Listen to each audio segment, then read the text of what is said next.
Hi guys, welcome back to the channel. So today I would like to discuss with you the waifu cards. You know, these trainer cards depicting female characters, usually on the younger side. In the Pokemon TCG, some of the most popular are Lillie, Rosa, Cynthia, May, Serena, Acerola, Marnie, and many more. Every generation typically has its most popular female trainer, becoming what we call the Gen's waifu. For example, Lillie was Gen 7's waifu, Marnie was Gen 8, while Gen 9 is, of course, Iono. Now, in the Pokemon TCG, the trainer cards depicting one of these characters have always been valued more than their male counterparts. And this is especially true in Japan, where the culture of idols, you know, those girls' bands, is very strong. And before I dig deeper into today's topic, let me remind you that if you want to support the channel, you can do it on my Patreon. By subscribing, you gain access to the latest fire sales in Tokyo area, or even the possibility to order Japanese items directly through me without any commission. You can also help by subscribing to the channel, leave a like and comment down below, and of course, share it around you.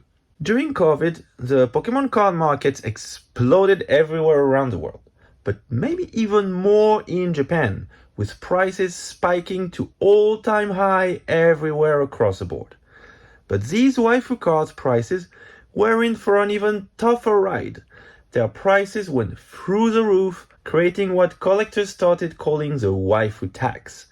Some of the most famous waifu cards in Japan got insanely expensive, ultimately reaching all-time high in June 2023. Lillie, probably the queen of all waifus, in her Extra Battle Day version, was sold for 33 million yen in a PSA 10. So that's around 200,000 US dollars. In her GX Battle Boost version, the price tag was at around 10 million yen. So that's around 60,000 US dollars. The Lillie's Full Force from Dream League was sold for 800,000 yen back in June 2023. So that's around 5,500 US dollars. More recently, Iono, at her release in Clayburst, was sold raw for around $800 and over $1,000 in a PSA 10. And we're talking about a brand new card which was available in all card shops and everywhere online at the time. So what about these cards now? Well, let's have a look at the most recent prices.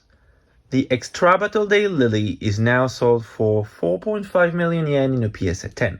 So that's around $30,000, which is an 87% drop compared to her all-time high about a year ago. The GX Battle Boost Lillie is now sold for 1.3 million yen, so that's around $8,000, which is also an 87% drop. So Lillie's Full Force from Dream League is now at 50,000 yen.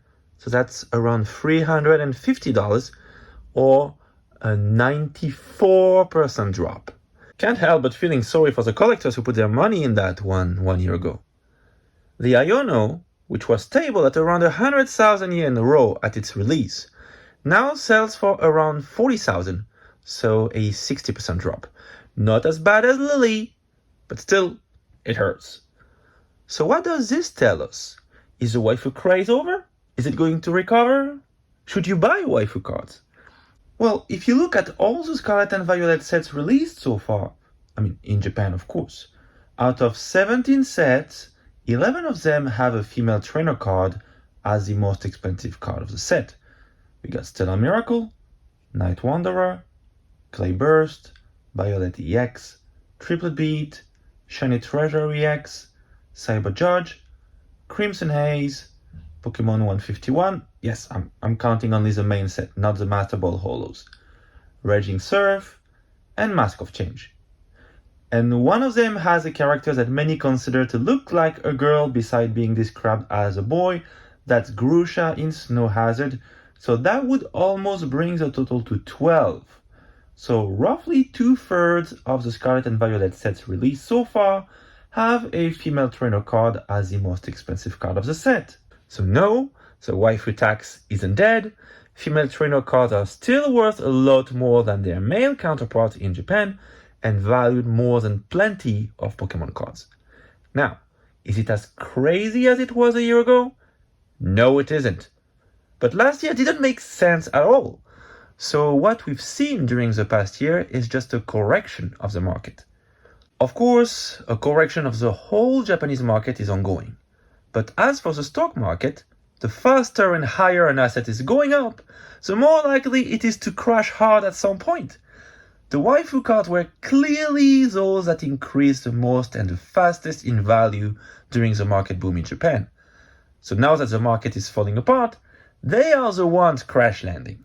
While most of the booster boxes and singles in Japan lost between 30 to 50% of their value during the past year, waifu cards lost between 60 to 90%. So if you sold your cards last June, congrats! If you chose to hold on to it, it all depends on when you bought them. Now, if the market is crashing, but the waifus aren't dead, should you buy some?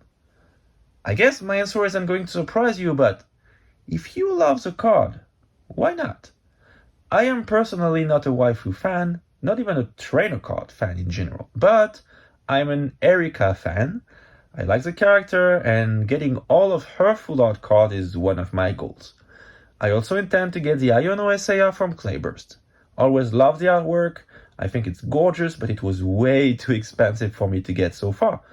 So now that it went down quite a lot, I'll finally be able to afford it. So yeah, if there is an artwork or a character you like, just go for it. 1 year ago, I wouldn't have given you the same advice considering their price tag. But now that the correction is done, and even more if you're a foreigner with a Japanese yen at 35 years low, it is probably the best time for you to get some if you wish to. As you could see, female trainer cards in their Japanese version will always be valued more than others, especially if it displays a popular character. During the Sun and Moon era, we've got 4 Lillie full art cards, 3 Marnie during Sword and Shield, so I'm expecting at least 1 more Iono before the end of the Scarlet and Violet era. We'll surely be waiting for that one. Let me know in the comment down below whether you're planning to purchase some waifu cards now that their price has come down. That's all I had for you today. I'll see you again next week. Thank you for watching. Bye!